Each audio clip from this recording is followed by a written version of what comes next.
এই আপনি আরেকটা জায়গায় গতকাল আরেকটা কিছু একটা বলছিলেন যে অন্য আরেকটা জায়গায় পত্রাবলীতে কোথাও একটা লেখা আছে। ও, সেটা আরেক ধরনের আরোহবাদ। আচ্ছা আচ্ছা আচ্ছা। এক ধরনের আরোহবাদ যেটা স্বীকার করা যায়, যদি একটা শর্ত আছে, যদি শুদ্ধ ভক্তের অনুগত হয়ে সেইটি করা হয়। শিলা প্রভুপাদের হরিকথামৃত প্রথম প্রবাহ 93 পৃষ্ঠায়। যদি রাধাকুণ্ড তীরের কোনো এজেন্ট জগতে এসে আমার নিকট সৌত পরম্পরায় সে দেশের কথা বলেন এবং আমি কোষসমূহ ছিন্ন করতে করতে বৈকুণ্ঠ দূতের কৃপারজ্জু ধরে আরোহণ করতে থাকি, তবেই ওই রকম আরোহবাদ স্বীকৃত হতে পারে। নতুবা নিজের চেষ্টায় ওই রকম ছিন্ন করতে করতে আরোহণ করবার চেষ্টা করলে প্রাকৃত সহজিয়া বা এছেড়ে পাকা হয়ে যেতে হয়। শুদ্ধ ভক্ত যাঁর শ্রী রাধাকুণ্ডে স্থিতি, তিনি যদি এসে বলেন যে এই রকম বৃন্দাবন ধাম, এই রকম রাধাকুণ্ড, এইরকম শুদ্ধ রাগাশ্রিত সেখানকার পার্ষদগণ, তখন তার আনুগত্যে সেই ধারণাটি নিয়ে বর্তমানের যেসব প্রাকৃত ধারণা, শরীর ধারণা, ইন্দ্রিয় ধারণা, ভোগবিলাসের ধারণা, জগতের অভিজ্ঞতা, মনের ধারণা, বুদ্ধির বর্তমান প্রাকৃত বুদ্ধির ধারণা, প্রাকৃত অহংকার ইত্যাদিকে পরিত্যাগ করে আত্মার ধারণায় উপনীত হয়ে সেই বৃন্দাবনস্থিত ব্রজস্থিত ভক্তের আনুগত্যে পৃথিবী, ভূবলোক, স্বর্গলোক, মহাজন তপলোক, সত্যলোক, ব্রহ্মাণ্ড, বিরজা, ব্রহ্মলোক, সিদ্ধলোক অতিক্রম করে বৈকুণ্ঠের তীরে উপনীত হয়ে সেখানেও বিভিন্ন বৈকুণ্ঠের লোক, প্রকোষ্ঠ, অযোধ্যা, দ্বারকা, মথুরা এইসব পেরিয়ে গিয়ে ব্রজে উপনীত হওয়া যায় শুদ্ধ ভক্তের আনুগত্যে। যে শুদ্ধ ভক্ত শ্রী রাধাকুণ্ডের, অর্থাৎ তিনি হয় নিত্যসিদ্ধ আর নয় স্বরূপসিদ্ধ, অন্তত স্বরূপসিদ্ধ এবং ভজনানন্দী। আর সেইটি না করে আমি বুঝে নিয়ে, বৃন্দাবন কেমন বুঝে নিয়ে, প্রাকৃত ধারণা ত্যাগ না করে প্রাকৃত ধারণার দ্বারা আমি বৃন্দাবনকে বুঝে নিয়েছি, এইবার মনে মনে সেখানে থাকার, সেখানে সেসব লীলা দেখার বা লীলায় অংশগ্রহণ করার অভিনয় করব, চেষ্টা করব, এই ধরনের যে আরোহবাদ, তাতে যেটি করা হয় সেইটি হচ্ছে সহজিয়াবাদ। সহজিয়ারা সেইটি করে। যখন অনর্থ মুক্তি হয়নি, তখনই শিষ্যকে অবুঝ গুরু, যিনি প্রকৃত গুরু নন, তিনি এই সব কাণ্ডের কথা বলেন তোমার এইটি স্বরূপ, তুমি এই সখী বা তুমি এই সখা বা তুমি এই মঞ্জরি, এইরকম ভাবনা করে তুমি করতে থাকো। সেইটা ইঁচড়ে পাকা অর্থাৎ ইঁচড় যখন পাকে তখন কাঁঠাল হয়। পাকার আগেই যদি ইঁচড় অবস্থায় থেকে আমি কাঁঠাল হয়ে গেছি মনে করা হয়, তাহলে প্রকৃত অর্থে সিদ্ধি হয়নি, কিন্তু সিদ্ধের ভূমিকায় গিয়ে এইসব চিন্তা করা হচ্ছে, তখন সেইটি মনোধর্মের দ্বারা ব্রজ এবং ব্রজস্থিত পার্ষদ, ব্রজের রূপ, ব্রজের গুণ, ব্রজের লীলাসমূহ, বিহার আদি এইগুলির প্রতি অপরাধ করা হয়। এই কথা প্রভুপাদ বলেছেন। সুতরাং ব্রজস্থিত ভক্ত যিনি নিত্যসিদ্ধ বা স্বরূপসিদ্ধ, তিনি যদি বলেন তাঁর কৃপারজ্জু ধরে, মানে এখানে সাধক নিজে উঠছেন না, কুয়োয় পড়ে গেছি, সেখান থেকে দড়ি ধরে টেনে আমাকে কেউ তুলছেন, এটাও দেখতে এক ধরনের আরোহ পন্থার মতো, কারণ আমি তো উঠছি দড়ি ধরে চেষ্টা করে। কিন্তু এটা এই ধরনের আরোহবাদ স্বীকার করা যায়, স্বীকার্য, কেননা সেই ধামের কোনো একজন ব্যক্তি তাঁর কৃপারজ্জু ধরে, তাঁর কৃপা গ্রহণ করে, তাঁর আনুগত্যে এই সব ব্রহ্মাণ্ডের লোক পেরিয়ে, বৈকুণ্ঠেরও লোক সব পেরিয়ে ব্রজে উপনীত হচ্ছে, সেইটি স্বীকার করা যেতে পারে, এটা বলেছেন। কারণ এটি দেখতে আরোহবাদ হলেও এটি আসলে এক ধরনের অবরোহবাদী, কারণ শুদ্ধ ভক্তের আনুগত্যে সেই রকম চেষ্টা করা হচ্ছে। আরেকটি হচ্ছে শ্রবণ কীর্তন, উচ্চ কীর্তন, গুরুবর্গের কথা আলোচনা, গুরুবর্গের কৃপা, জগৎকে দান, নিজে গ্রহণ এবং সেই গ্রহণের সঙ্গে সঙ্গে জগৎকেও দানের ব্যবস্থা করা, এর দ্বারাও হবে। এর দ্বারা ওই ব্রহ্মাণ্ড পেরিয়ে মুক্ত হয়ে বৈকুণ্ঠে পৌঁছে বৈকুণ্ঠের লোকগুলি অতিক্রম করে ব্রজে যাওয়া হবে। ব্রজস্থিত গুরুবর্গের আনুগত্যে যদি শ্রবণ কীর্তন করা হয়, তাতেই গুরুবর্গ প্রসন্ন হয়ে একদিন স্বরূপ সিদ্ধি প্রদান করবেন, সব দেখিয়ে দেবেন, যদি তাঁদের করুণা এবং প্রিয়ত্ব অর্জন করা যায়। এটা এক ধরনের বিশেষ অবরোহবাদ। তাঁকে ভালোবাসি, তাঁর সঙ্গে আমার সম্বন্ধ আছে, তাঁর কথা তারস্বরে কীর্তন করব। জগতের লোকের যত ধারণাই যেখানে বললেন 20 বছরের সভ্যতা, 1000 বছরের সভ্যতা, এইগুলির কোনো গুরুত্ব নেই। এখন আমরা 2026 সালে যা শুরু করছি, 3026 সালে সেইগুলির কোনো গুরুত্ব থাকবে না। আমরা দেখেছি 20 বছর আগে যা ছিল এখন আর সেগুলির কোনো গুরুত্ব নেই। 20 বছর আগে যা ভাবতে পারিনি এখন সেইগুলো হচ্ছে। আবার এখন যা ভাবছি 1000 বছর পর একদম ভিন্ন রকম হবে পৃথিবী।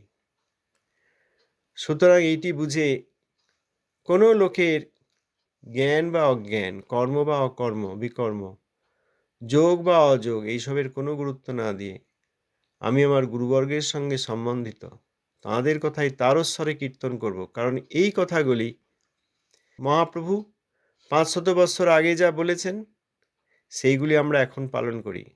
আগামী হাজার হাজার বছর পরেও সেইগুলি যদি কেউ পালন করে তখন তাঁর মঙ্গল হবে। সুতরাং বৈকুণ্ঠের সৌতপন্থায় যে শ্রুত বিষয়, সেইটি এই জগতের উন্নতি বা অবনতির সঙ্গে সঙ্গে পরিবর্তিত হয় না, সেটি ধ্রুব সত্য।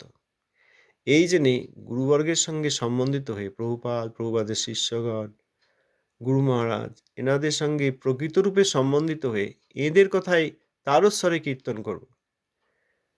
আলাদা করে আর আমার বোঝার চেষ্টার প্রয়োজন নেই। যখন বোঝার দরকার তখন তিনিই হৃদয়ে এইসব প্রকাশিত করে দেবেন। এইটাই তো বলছেন, অনর্থ মুক্তি হওয়ার পর শুদ্ধভাবে যখন হরিনাম কীর্তিত হবেন তখন এই নামই রূপ গুণ লীলারূপে আত্মপ্রকাশ করবেন। আলাদা করে রূপ কেমন একটু জেনে নিই, রূপের শ্লোকটা বুঝে নিই, গুণগুলি একটু মনে করে রাখি, কেমন লীলা হয় একটু পড়ে রাখি, এইগুলির প্রয়োজনই নেই। ভালোবেসে অপ্রাকৃত প্রীতির সঙ্গে তাঁদের আনুগত্যে এই শ্রবণ কীর্তনের মাধ্যমে একদিন হঠাৎই তাঁরা হৃদয়ে এইসব প্রকাশ করে দেবেন। যা পড়ি নাই, কোনোদিন শুনি নাই, বাহ্যত দেখি নাই, সেইগুলি হৃদয়ে তাঁরা প্রকাশ করে দেবেন। এইটি আসল অবরোহ পন্থা। আমরা মনে করি জ্ঞান না হলে কি আর বোঝা যায়? সেই ধরনের গ্রন্থাদি পড়তে হবে তো। যেসব জায়গায় এইসব প্রেমের কথা লেখা আছে সেইগুলি পড়তে হবে, জানতে হবে, তবে তো ভজন করতে পারবো। হ্যাঁ, সেটাও একটি উপায়। যখন লোভ হবে তখন সাধক থামতে পারবেন না। ভগবত কৃপাতেই সে লোভ আসবে। এই লোভ এইসবের একমাত্র মূল্য। আবার অন্যদিকে সম্বন্ধের সঙ্গে প্রীতির সঙ্গে তাঁরা যে আদেশ করেছেন সেই কার্য করতে থাকলে, অপ্রাকৃত কাজ করতে থাকলে তাঁরাই হৃদয়ে একদিন সবকিছু উদ্ভাসিত করে দেবেন। অতএব পণ্ডিতেরও হবে না, আবার মূর্খেরও না হওয়ার কারণ নেই। এখানে যে বৈকুণ্ঠদূতের কৃপারজ্জু ধরে আরোহণ করতে থাকি তবেই ওই রকম আরোহবাদ স্বীকৃত হতে পারে, এইটি বাহ্যত আরোহবাদ মনে হলেও যেহেতু বৈকুণ্ঠদূতের কৃপারজ্জু ধরে আরোহণ করার চেষ্টা করা হচ্ছে সেই জন্য এটি আসলে একটি অবরোহবাদী। অতএব এই আরোহবাদটি স্বীকার করা যাবে। প্রভু এই কথা বলছেন। জি প্রভু। তার মানে কি এইভাবে ভাবতে পারি যে আমি একটা দড়ি ছুঁড়ে দিলাম দিয়ে উপরে ওঠার চেষ্টা করছি, এইটা হচ্ছে আরোহবাদ। কিন্তু যখন আমি কুয়োতে পড়ে গেছি, অন্যজন আমাকে দড়ি ফেলে তুলছেন, আসলে সেই দড়িটি সেই বৈকুণ্ঠবাসীর ধরে আছেন। সেই জন্য এটা মানে বিশিষ্ট আরোহবাদ হয়ে গেল আর কি। এটা আসলে এটা অবরোহবাদ। হ্যাঁ, যে কেউ একজন ধরে আছেন, আমি তার দড়ি ধরে ধরে আমি ওপরে উঠছি। হ্যাঁ, আর না হয় আমি সিঁড়ি বাঁচিয়ে দিয়ে উঠছি নিজের উপর ভরসা করে, নিজে বুঝে নিজের সুঝে। উপর ভরসা হ্যাঁ, করে, হ্যাঁ। এখানে পণ্ডিতও যেমন সেটা ভুল হবে, মূর্খেরও ভুল হ্যাঁ, হবে। মূর্খ অনেক সময় ভাবে, মূর্খ তো সবসময় জানে না যে আমি মূর্খ। সে যেটুকু জানে সেই সম্বলেই সে মনে করে আমি সব ঠিকই জানি, আমাকে শেখাতে এসো না, আমি কোথাও শরণাগত হব না। আবার কিছু মূর্খ আছেন, তারা জানেন আমি জানি না, তারা আবার বলেন আমি যে কিছুই জানি না, আমি যে বোকা, আমি যে কিছুই বুঝি না। তা হোক, তবুও প্রভুপাদের এই উপদেশামৃত পড়তে পড়তে যার অক্ষর জ্ঞান পর্যন্ত নেই, তিনিও যদি চোখ বোলাতে থাকেন, একদিন প্রভুপাদের কৃপাতেই সব বুঝতে পারা যাবে। কিন্তু আমি মূর্খ এই অহংকার করে বুঝবো না, আমি বুঝি না। কাকে প্রকৃত গুরু বলছেন, কে সদ্গুরু আমি অত বুঝি না, আমি অপরাধ করতে চাই না কারোর কাছে।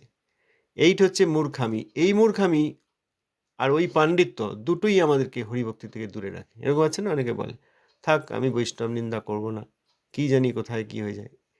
এই মূর্খতাটা পরিত্যাগ করে শাস্ত্রের যে কথা আছে, যে কথা আমার কাছে শ্রবণের দ্বারা উপলব্ধ হয়েছে, কৃপাপূর্বক ভগবান জানিয়েছেন, সেটিও আমি শুনবো না, বুঝবো না। আমার যে ধারণা সাধু সম্বন্ধে, গুরু সম্বন্ধে, সেইটি আমি ত্যাগ করব না। অপরাধ হয়ে যাবে এই ভয় দেখিয়ে আমি মূর্খ থেকে যাব, এদেরও হরিভজন হয় না। এই জন্য পণ্ডিত মূর্খ দুইজনেরই হচ্ছে না, যিনি শরণাগত তাঁর হচ্ছে। জি প্রভু। জি প্রভুজি। আচ্ছা, আজ তো সময় হয়ে গেছে, আর কি কিছু বলবেন প্রভুজি? না প্রভু, আমি বলবো না, এটা আমার পরিষ্কার হয়ে গেছে। আমি যখনই যার কাছে আলোচনা করেছি না কেন, শুধু হরিনাম করে যাও, হরিনাম করে যাও, অত গ্রন্থ পড়ার কি আছে, গ্রন্থ পড়ার কি আছে। কারোর কাছে একটু আমি সৎ বুদ্ধি পাইনি, কারোর কাছে একটু আশা ভরসা পাইনি। সবাই কেমন তুচ্ছ তাচ্ছিল্য করতো, আর খুব মনে দুঃখ লাগতো যে কি কি কারণে এরকমটা হচ্ছে আমার সঙ্গে। আমি জানতে চাইছি আমার এত আগ্রহ কেন আমাকে সবাই দূরে সরিয়ে দিচ্ছে। তো যাই হোক প্রভু, আমি একাকিত্বটা বরণ করে খুব ভালো হয়েছে আমার। একাকিত্বটার জন্যই আমি আজকে এই সঙ্গটা লাভ করতে পেরেছি, না হলে আমি পারতাম না। হ্যাঁ, দুঃসঙ্গ সঙ্গে হলে থেকেই অসুবিধা আমার হতো। সবকিছু, হ্যাঁ, দুঃসঙ্গের জন্যই আমার সবকিছু নষ্ট হয়ে যাচ্ছিল। হ্যাঁ, আমার প্রভুপাদ, নিজের আমার পরিশ্রম হয়ে ছিল গিয়েছিল। প্রভুপাদের পত্রাবলী প্রথম খণ্ড হ্যাঁ 38 পৃষ্ঠায় প্রভুপাদ লিখেছেন, যেহেতু কীর্তনকারীও বিচারপর না হইলে ভক্তি লভ্যা হয় না, এবং ভক্তি না হইলে প্রাপঞ্চিক কর্তবুদ্ধি বা ডিসবিলিভিং টেম্পার বা অবিশ্বাস প্রবণতা অপসারিত হয় না।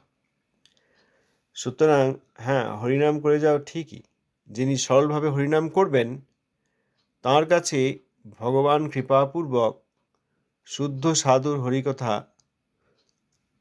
পাওয়ার একটা ব্যবস্থা করে দেবেন, কারণ তিনি কৃপাময়। যেমন ধ্রুব মহারাজ শ্রী হরিকে অনুসন্ধান করতে বনে গেলে শ্রী হরি কৃপাপূর্বক নারদ গোস্বামীকে পাঠিয়ে দিয়েছিলেন। সেরকম যাঁরা সরল হৃদয়ে হরিনামের আশ্রয় গ্রহণ করবেন, এখনও তত্ত্বাদি কিছু জানেন না, ভগবান কৃপাপূর্বক তত্ত্ব যাতে জানতে পারেন সেই ব্যবস্থা করে দেবেন। এখানে প্রভুপাদ যে বলেছেন এই একটি বাক্যে, যিনি কীর্তনকারী অর্থাৎ হরিনাম করছেন, পদাবলী পড়ছেন, গ্রন্থাদি পড়ছেন, এগুলো সবই কীর্তন, তিনি যদি বিচারপর না হন তাহলে ভক্তি পাওয়া যায় না। অতএব বিচার করতেই হবে, তত্ত্বের বিচার, কৃপার বিচার, শ্রী চৈতন্য চন্দ্রের কৃপা করহ বিচার, বিচার করিলে চিত্তে পাবে চমৎকার। কোথাও লেখা নেই যে বিচারের দরকার নেই। ওই মূর্খের অহংকার করে বসে থাকো, এই যে কথাটা প্রভু আজকে পড়লেন না, পণ্ডিত বা মূর্খ যে যেখানে আছি, পণ্ডিত আছি মূর্খ আছি, সেই সব পরিত্যাগ করে যে অবরোহ পন্থা স্বীকার করতে বললেন, সেখানে মূর্খতারও একটা মিষ্টতা আছে, যে আমি মূর্খ, এটা মিষ্টি লাগে। বোকা হয়ে থাকতে খুব ভালো লাগে, আমি জানি না, খুব ভালো। তাহলে একটা সুবিধা আছে, ইগনোরেন্স ইজ ব্লিস। আমি জানি না, আমার ধারণা নেই, আমার বুদ্ধি নেই, তাহলে এখন আমি যা খুশি করতে পারি, আমি গ্রুপের কাছে থাকতে পারি। কলিকে গুরু করেছি, ছাড়বো না, কারণ আমি তো জানি না, অপরাধ হয়ে যাওয়ার ভয় আছে, ওসব বলবেন না। এই মূর্খতায় অবস্থান করার একটা সুখ আছে, তাতে কিছুই করতে হয় না, সাধনা করতে হয় না।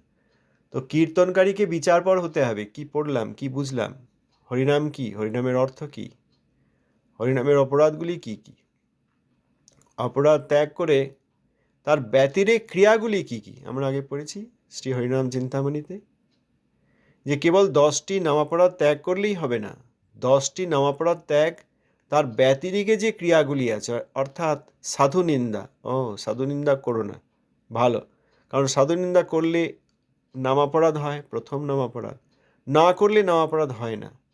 শুধু নামাপরাধ করি না অর্থাৎ সাধু নিন্দা করি না এইটুকু বললেও হবে না, শুদ্ধ সাধুর মাহাত্ম্য গাইতে হবে, প্রশংসা করতে হবে।